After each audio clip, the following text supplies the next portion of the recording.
Bonjour, aujourd'hui je vais vous proposer une vidéo avec un exercice dans le cadre de la géométrie avec les nombres complexes. On va surtout étudier un triangle mobile particulier. Dans le descriptif de la vidéo, vous trouverez un énoncé en format PDF avec le corrigé, ainsi qu'un lien vers mon blog où vous pouvez trouver divers documents de maths experte et maths spécialité de terminale. N'hésitez pas à aller voir les playlists sur mon site. J'ai fait beaucoup de vidéos, notamment de terminale maths spécialité. Je voudrais remercier les gens qui s'abonnent en ce moment. Ça fait plaisir de voir qu'il y a du monde qui s'intéresse à mon travail.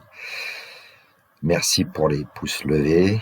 Ça m'encourage à continuer. Moi, l'ancien professeur, jeune retraité.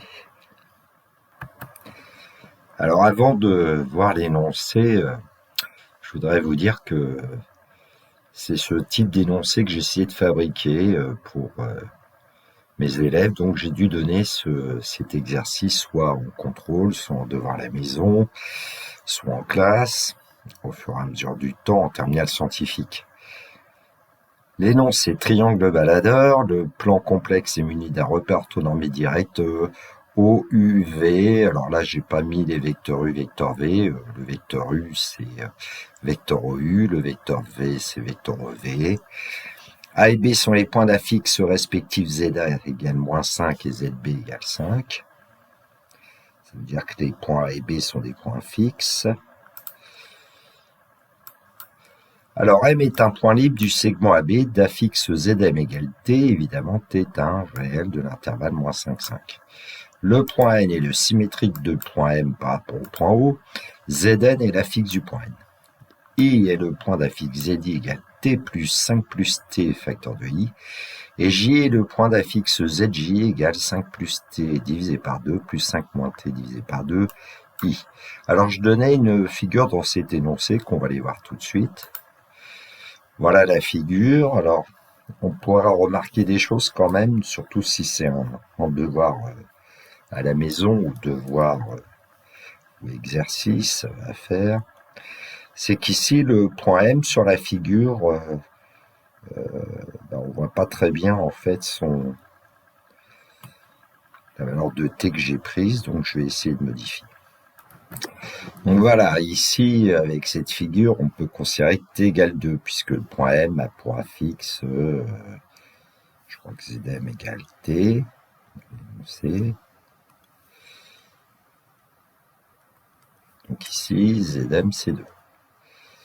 Le point N qui est symétrique du point M par rapport au point O, son affixe Zn, ça a l'air d'être c'est moins T en fait, égale moins 2. Donc on va aller voir après, le point I et le point J qui sont définis dans le texte. Alors ZI dans l'énoncé c'est T plus 5 plus TI, c'est-à-dire que pour T égale 2, on obtient 2 plus 7I. Effectivement, sur la figure, le point I a bien pour coordonnées 2 et puis 7. Bon. ZJ, maintenant. Alors, dans l'énoncé, ZJ, c'est 5 plus T sur 2 plus 5 moins T sur 2I. Pour T égale 2, qu'est-ce qu'on va obtenir? 7 demi plus 3 demi de I. Bon, le point J a bien l'air d'avoir comme coordonnées 3,5 et 1,5. Bon, ensuite, on peut peut-être essayer d'émettre des conjectures sur cette figure. Bon, il semble que le triangle AMI soit déjà rectangle, c'est à peu près évident, en M, et puis peut-être qu'il est isocèle, en fait. Quand vous regardez la distance AM ici, c'est 5 plus T, 7. Et la distance MI, comme le point I a pour ordonnée 5 plus T, il doit être rectangle isocèle. Donc on pourrait coder une figure quasiment en disant que voilà, il semblerait que AMI soit un triangle rectangle isocèle en M. Vous pouvez essayer de le démontrer, d'ailleurs c'est pas demandé dans l'énoncé. Et le triangle MJB, MJB, si vous prenez un compas, par exemple, vous allez certainement vous rendre compte que JM égale JB, et puis qu'ici, il y a un angle droit. Vous pouvez toujours aussi essayer de le démontrer. Bon, intéressons-nous surtout au triangle JIN, JIN. Si vous prenez un compas, vous allez vous rendre compte que la distance IJ est égale à la distance JN et qu'il semblerait qu'il y ait un angle droit ici en J.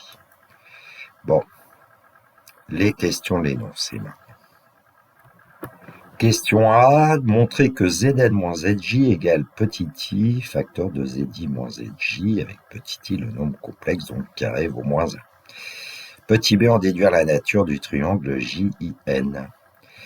Deuxième question pour tout réalité de l'intervalle moins 5, 5, f de t est l'aire du triangle JIN. Petit a, justifier que f de t égale 5 quarts de t carré plus 2t plus 5 pour tout réalité de moins 5, 5. Petit b, déterminer le point M tel que l'aire du triangle JIN soit minimale dans ce cas où est situé le point M. Bon, au cours de la vidéo, je vous ferai voir une figure avec GeoGebra où on va voir évoluer les triangles en question que nous avons vus. Triangle AMI, le point M, lui, va se balader sur le segment AB, le point N aussi, du coup, et puis les points J et N vont aussi se balader. Donc à l'écran, un fichier que j'ai réalisé avec GeoGebra. Autrefois, on avait une heure de groupe en terminale et on pouvait envoyer les élèves en salle informatique et moi je leur demandais de me construire la figure, de m'indiquer la valeur de t. Ici, petit s, c'est l'aire du triangle JIN. Ça permet de voir une évolution de l'aire. Ici, elle diminue, l'aire S, et puis elle remonte. Bon. Je ne vais pas en dire trop pour pas dévoiler l'exercice. Donc, petite animation peut-être avec GeoGebra pour voir un peu évoluer la figure. Alors la vitesse est peut-être un peu grande, la vitesse du curseur que vous voyez dans le graphique 2.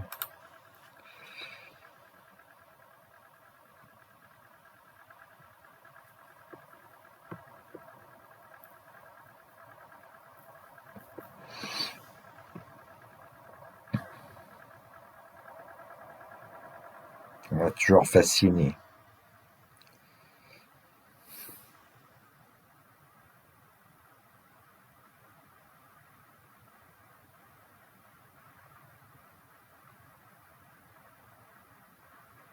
Alors il y a évidemment des cas où le triangle AMI et JMB peuvent être aplatis pour t égale moins 5 ou t égale 5. Bon. Passons aux choses sérieuses et questions. Question A, montrer que Zn moins Zj égale I, facteur de Zi moins Zj. Alors le point M d'affixe t appartenant à l'intervalle moins 5, 5 a pour symétrique par rapport au point O le point N. Donc il est clair que le point N a pour affixe moins t. Ensuite, on connaît Zi, on connaît Zj. Alors Zi est égal à t plus 5 plus ti. Alors on pourra remarquer que comme t appartient à moins 5, 5, bon, 5 plus t, lui, il va appartenir à l'intervalle 0, 10. Ensuite, Zj, c'est 5 plus t divisé par 2. Donc 5 plus t divisé par 2 appartient à l'intervalle 0, 5.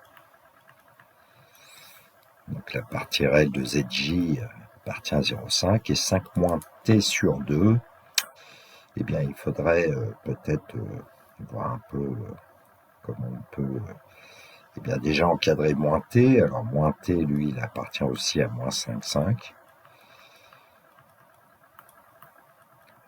5 moins t, bah, il appartient à l'intervalle.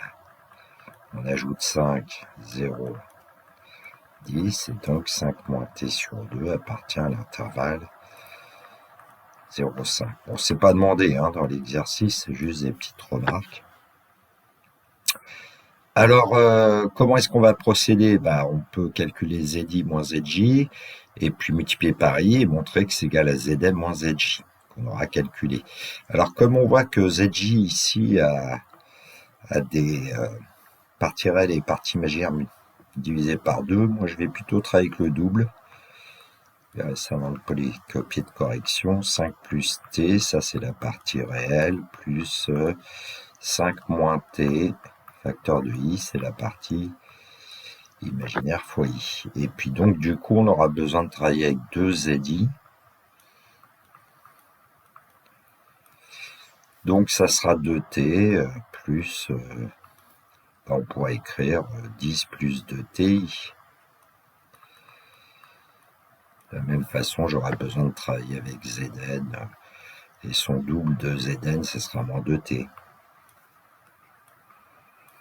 Bon, ça, c'est les petites choses qu'on peut écrire au brouillon pour l'instant, et puis ensuite, ce que je vais faire, c'est non pas démontrer cette égalité, mais démontrer plutôt le double. 2 fois, entre parenthèses, Zn moins Zj égale 2 i facteur de 2, Zi moins 2 Zj, ce qui reviendra au même. Mais j'aurai pas de quotient. Bon, donc on va calculer 2Zn moins 2Zj, alors ça va nous donner moins 2t, moins, eh bien, ce qu'on avait trouvé pour 2Zj précédemment. Donc, moins 2t, moins 5 plus t, moins 5 moins ti. Bon, on va chercher la partie réelle, moins 2t, moins 5, moins t. Ça va nous donner moins 3t plus 5. Et puis, la partie imaginaire, moins 5 moins t, facteur de i. Bon, ensuite, j'ai calculé 2zi moins 2zj. Alors, évidemment, moins 2zj, on connaît déjà, et 2zi. Donc, 2zi, 2t plus 10 plus 2ti, moins, ensuite 5 plus t, moins 5 moins ti. On multipliera ensuite par i, après 2zi moins 2zj, ça va nous donner. Alors, on a 2t en partie réelle, ici, moins 5 moins t. Et pour la partie imaginaire, on va obtenir 10 plus 2t, moins 5 plus t. Et donc, 2 fois zi, moins 2 fois zj, va être égal à... Alors ici, on a t moins 5, plus... Eh bien, on va obtenir 5 plus 3t. Facteur de i. Bon, ce nombre-là, maintenant, je vais multiplier par i.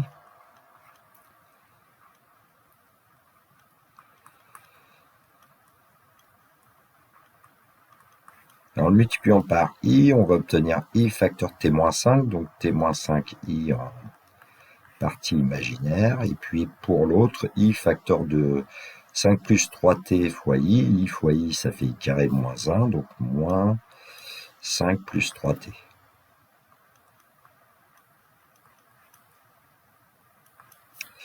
Eh bien, si on compare les deux résultats qu'on a obtenus, celui pour 2Zn moins 2Zj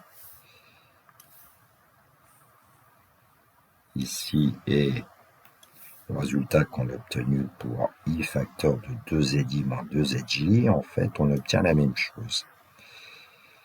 Puisque moins, entre parenthèses, 3t plus 5, c'est la même chose que moins, entre parenthèses, 5 plus 3t, puis moins, entre parenthèses, 5 moins t, c'est bien plus t moins 5. Bon, il n'y a plus qu'à mettre 2 en facteur, et puis on va obtenir le résultat voulu.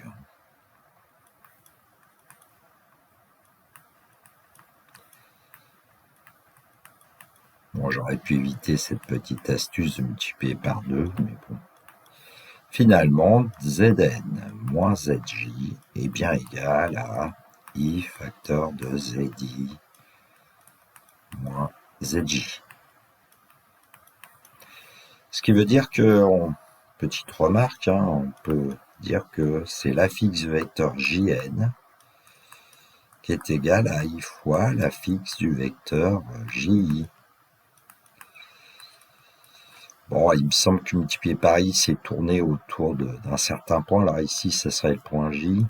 Tourner autour du point J d'un angle de 90 degrés. En plus, en respectant les longueurs, on va voir ça quand on va déterminer la nature du fameux triangle JN. En déduire la nature du triangle JN. Alors j'ai fait la remarque, donc je vais utiliser cette remarque où la fixe vecteur Gn égale I fois la fixe vecteur Ji. Je n'ai pas fait ça dans le polycopier. J'ai pris la première égalité, peu importe.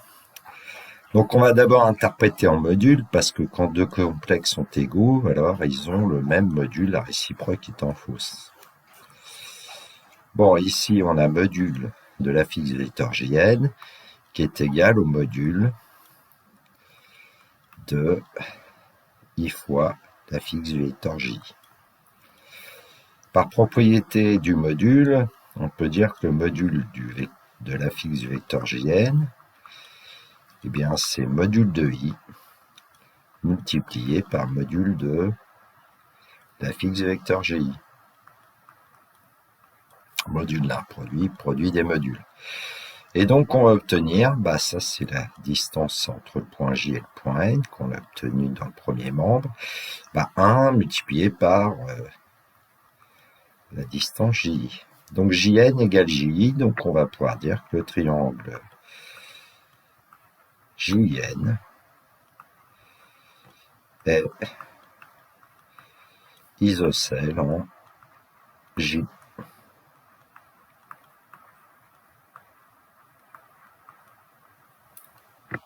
Et puis, on sait que I est un imaginaire pur, non nul d'ailleurs.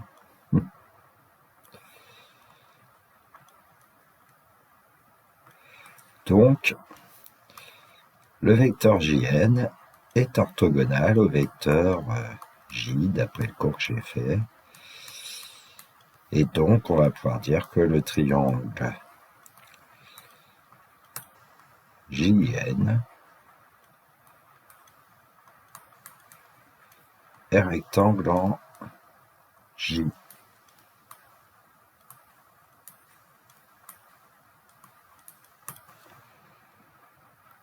Donc la conclusion, c'est que le triangle Jn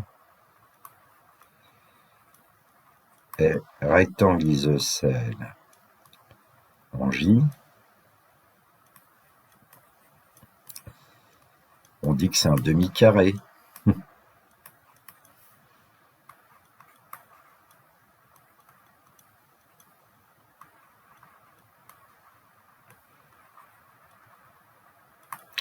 La moitié d'un carré.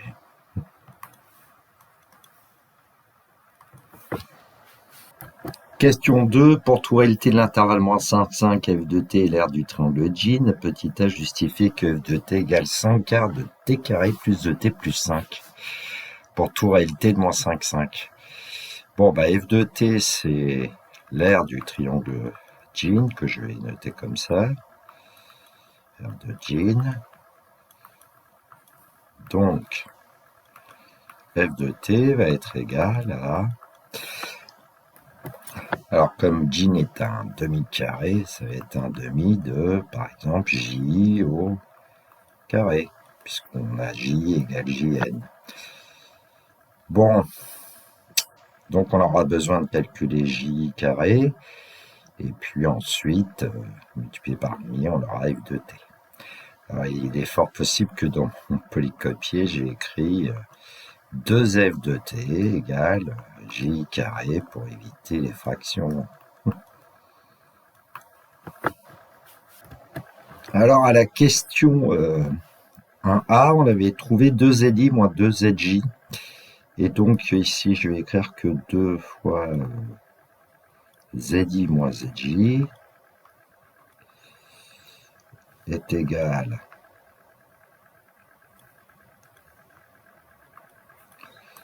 à cette expression t moins 5 plus 3t plus 5i,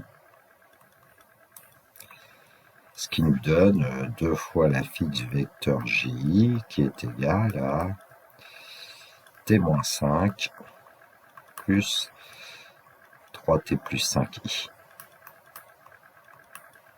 Bon, nous, on veut j au carré, on va avoir 2 fois j, en fait, quasiment. Et donc, on va passer au module,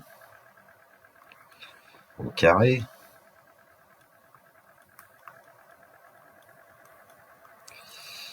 Ça va nous donner t-5 au carré plus 3t plus 5 au carré. Bon, ici, le premier membre, 2 fois 2, 4, et puis le module de zj au carré, c'est j carré.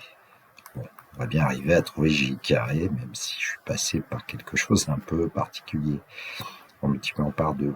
Donc, c'est t-5 au carré, plus 3t plus 5 au carré, que j'aurais peut-être eu intérêt à développer. Allez, on va le développer.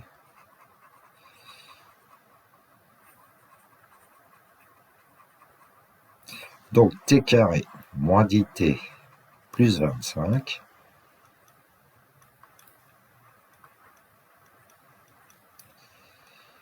plus 9t carré,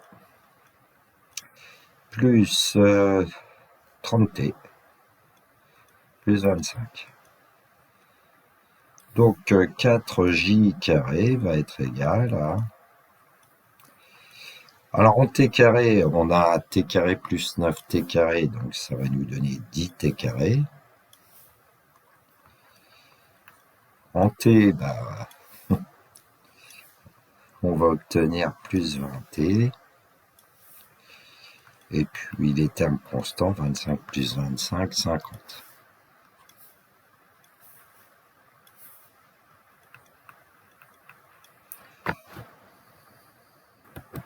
Bon, en divisant par 2, on va obtenir 2j carré, 5t carré plus 10t plus 25.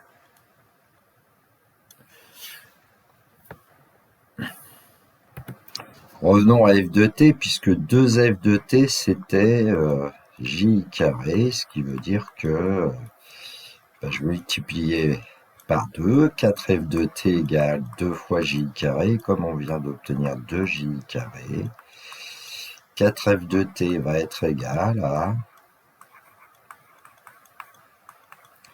5t carré plus 10t plus 25, on peut mettre 5 en facteur, 5t carré plus 2t plus 5, et donc on a bien f de t qui est égal à 5 quarts, en divisant par 4, de t carré plus 2t plus 5.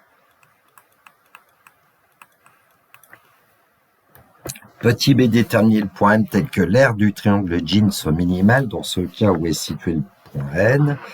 Alors on sait que pour toute réalité de l'intervalle moins 5, 5, l'aire de Jeans c'est f de t, donc c'est 5 quarts de t carré plus 2t plus 5. Donc si on veut savoir quand est-ce que l'aire du triangle Jeans est minimale, il suffit de connaître les variations de f, on va dériver tout simplement. Bon, c'est un polynôme du second degré, on pourrait faire autrement, mais f' de t égale 5 quarts de 2t plus 2. Autrement dit, on va obtenir, en simplifiant, 5 demi de t plus 1. Bon, comme 5 demi est strictement positif, f' de t a même signe que t plus 1.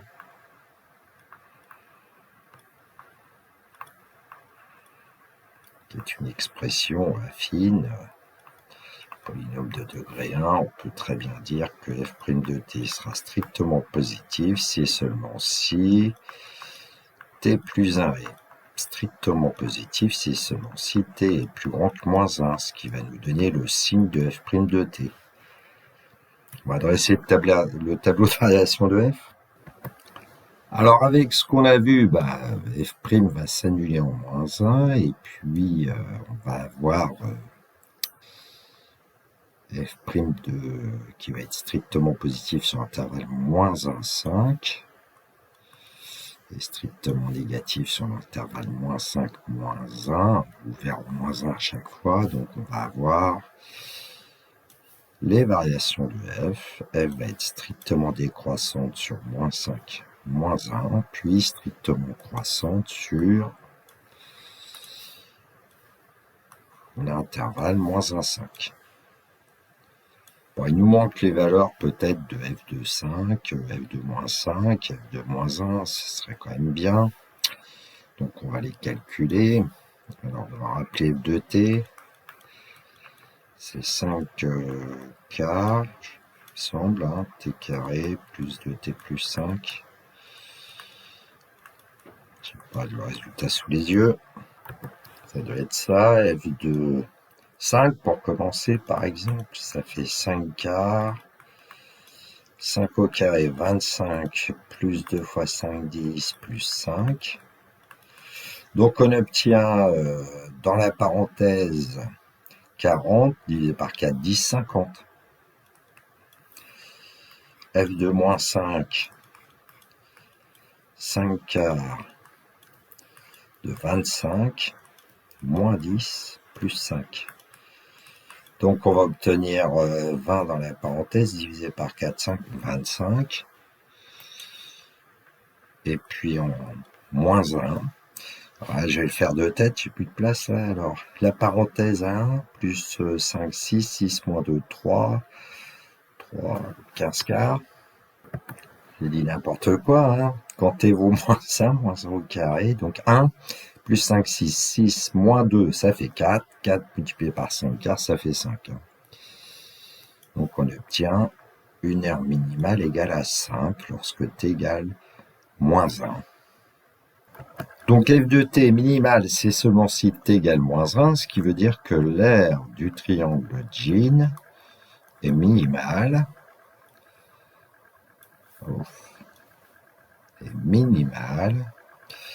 C'est seulement si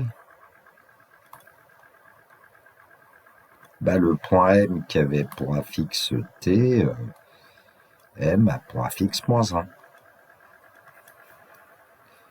Et on dit dans ce cas où est situé le point N, je rappelle que le point N, son affixe, c'est l'opposé de l'affixe du point M. Donc le point N a pour affixe 1. Ce qui veut dire que le point N est confondu avec le point U.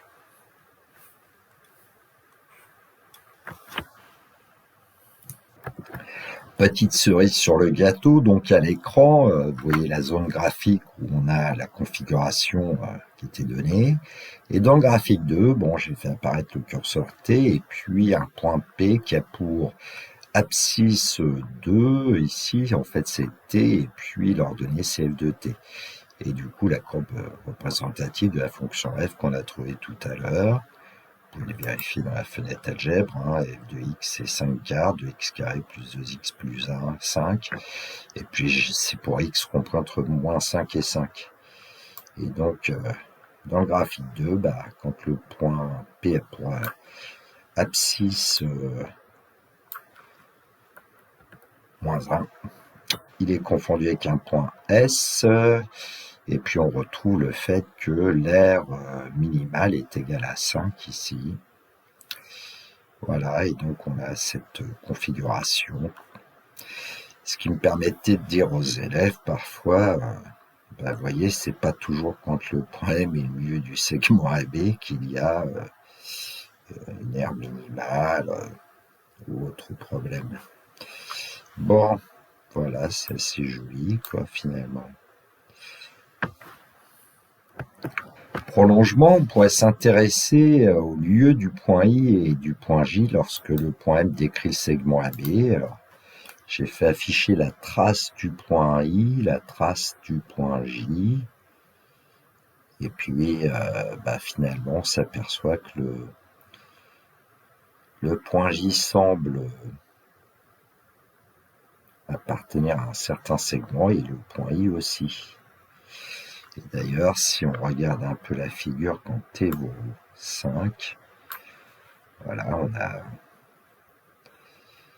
le segment qui est décrit par le point I, qui est l'hypoténuse d'un certain triangle rectangle, isocèle en B, et puis le point J, lui, il décrirait la médiane issue du point B de ce triangle. Ça peut être un prolongement pour vous. J'ai créé le point C de coordonnées 5, 10 et le point D qui est le milieu du segment AC. Le point D a pour coordonnées 0, 5. Voilà, donc en animant la figure si j'y arrive. Le point I va décrire le segment AC. Il va passer par cette position D quand M est confondu avec O. Et le point J va décrire le segment BD. Bon, ce sont des conjectures, encore faudrait-il le démontrer. Bon, voilà comment les profs ont parfois des idées. En tout cas, moi. Voilà, cette vidéo est terminée pour moi. Il me reste à vous souhaiter une très belle journée. Surtout, prenez bien soin de vous. Que la force soit avec tous ceux qui étudient. Au revoir.